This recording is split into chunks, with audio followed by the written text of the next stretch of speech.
இந்த மைண்ட் என்னன்னா கச்ச கச்சன்னு ஆயிரும். அதாவது என்னன்னா, ஒரு தினசரி செய்ய வேண்டிய வேலைகளை செய்ய முடியாத இருக்கிறது, தடையை ஏற்படுத்துறது, தாமதத்தை ஏற்படுத்துறது, ஆன்சைட்டின்னு சொல்லக்கூடிய பதட்டத்தை, மன அழுத்தத்தை ஏற்படுத்தக்கூடியது. யாருக்கிட்ட என்ன பேசுகிறோம், என்ன பேசக்கூடாது, இதெல்லாம் நல்லா தெரிஞ்சும் தெரியாததை பேசுவோம்.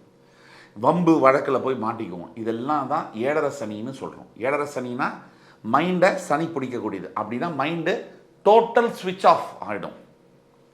அஷ்டம சனின்னா என்ன?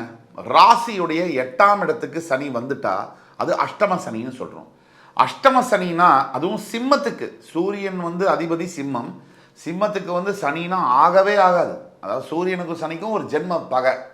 அப்படிப்பட்ட சனி வந்து 8ஆம் இடத்துல வந்து உட்கார்ந்தார்னா, எப்போவுமே நல்லா புரிஞ்சுக்கோங்க, நம்ம வந்து நம்ம சேனலில் வந்து பெரிய விஷயம் என்னென்னா, நம்ம உண்மையை வந்து அப்படியே ஒளிப்படையாக பேசுவோம். எதையுமே வந்து மறைக்கிறது கிடையாது. அது அப்படி இருக்கும், ஆஹா ஓஹோ சூப்பராக இருக்கும், நீங்கள் போங்க அப்படின்னா உண்மையிலே அவர் போயிடுவார். அந்த மாதிரிலாம் இல்லவே இல்லை எதுவுமே.